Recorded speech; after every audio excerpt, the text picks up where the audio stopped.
What's up? Today, I'm going to show you a new free plugin I found. All right, so real quick video today. I'm just going to show you guys this new plugin I found. It is called the Bertom DeNoiser. I think I said that right. Yeah, Bertom DeNoiser. Anyway, I'll put a link in the description below. I was making edits and I was looking for a good free denoiser because I had an acapella that was like kind of a DIY, had a lot of resonance. It was almost like choppy, patchy. So I tried to use that to reduce some of the frequencies and I ended up stumbling across this denoiser. So I'll give you guys an example of what we're working with and then I'll hop in and I'll show you how I use the plugin to achieve the result that I was looking for.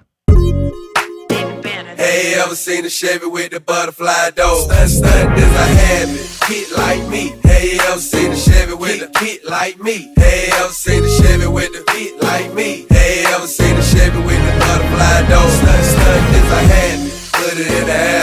Stunt is a habit, put it in the air. Stunt is a habit, put it in the air. Hey, ever seen a Chevy with the butterfly door? Stunt is a habit. In my engine, 26-inch rims. Whew. Yeah. Oh, yeah. Okay, so I have the instrumental here for Sexy Can I, which is fun. Here, I have the David Banner. It's like a DIY acapella. So, originally, it sounds like this.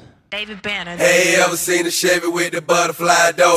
Stuntin' is a habit, kid like me. Hey, ever seen a Chevy with a kid like me? So you can hear not only like the low end, there's that kick that's still trying to like come through a little bit. So I used an EQ8, rolled off as much of the low end as I could while keeping like the whole acapella intact without like removing that low end in like a male voice. So then this is where the denoiser comes in next here. So this is what it looks like when you pull it up. Usually when I'm using the denoiser, I have the threshold anywhere between like 0.5 to like 0.75 is usually where I operate. It's usually a good place that I have the threshold at. I usually use this with DIY acapellas. So I'll have the low pass here. There's a low pass or a high pass filter you can use. You can even use both if you want. But I tend to just use the low pass here. And then this actually adjusts your high frequency here. So I turn this all the way up. And then I usually set the low frequency to where your lowest point is about 100 hertz because that's where I'm rolling off with the EQ8 as well. So I usually try to get it to about 100 hertz. And then this is kind of like, I don't want to say like multi-band, but it does break up each of the frequency ranges and allows you to duck the frequencies as you see fit with this denoiser, which is really, really nice. I really like to use this plugin. So what I did pretty much is this adjusts like how these sliders adjust how much you're going to be ducking. Okay, so it goes all the way down to negative 30 dB.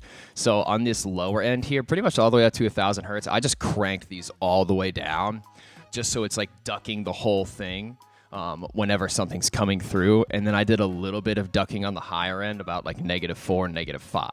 So like I said, these sliders start like all the way up here. But I ended up just dropping these all the way down. And then you can see it working when I'm playing the acapella here. Chevy with the butterfly door. Stuntin' is a habit, kid like me. Hey, ever seen a Chevy with a kid like me? Hey, ever seen a Chevy with a kid like me? Hey, ever seen a Chevy with the butterfly door?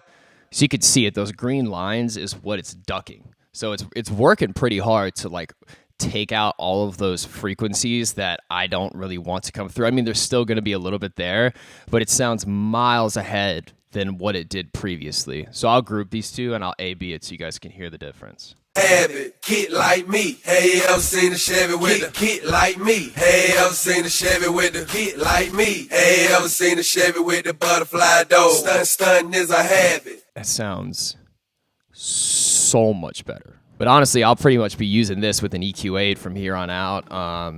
In terms of free plugins, I think this is about as good as you can get so far.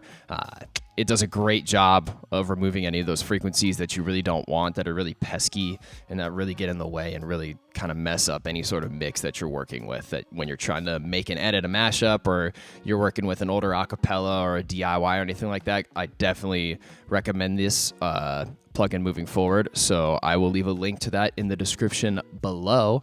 But this mashup's good to go and it's ready to export, so I'm going to do that right now. Dude, the way this mashup comes into, it's so good. It's just... Hey, ever seen a Chevy with the butterfly door? Stunt is a habit, kid like me. Hey, ever seen a Chevy with a kid like me? Hey, ever seen a Chevy with a kid like me? Hey, ever seen a Chevy with the butterfly door? Stunt is a habit, put it in the air. Stunt is a habit, put it in the air. Stunt is a habit, put it in the air. Hey, ever seen a Chevy with the butterfly door? I got a Stunt is a chip habit. in my engine, 26-inch rims. I got the fadeaway money, bitch, I'm ballin' out the gym. Alrighty, ladies and gents, that does it for today's video. If you learned something new, if you like this new plugin, make sure to go download it. Make sure to like, subscribe, all of that good stuff. And I'll be back next week with a video showing you guys one of my most recent redrum edits and how I went about making it. So I'll show you guys a better version of how I do my redrum edits. I'm going to go a little more in depth. This one has a lot of different things going on in it, so I'll break that down so you guys could then use that whenever you're making a redrum edit in the future. But until then, take it easy, tell someone you love them, all of that good stuff, and I will be back next week with that video for you.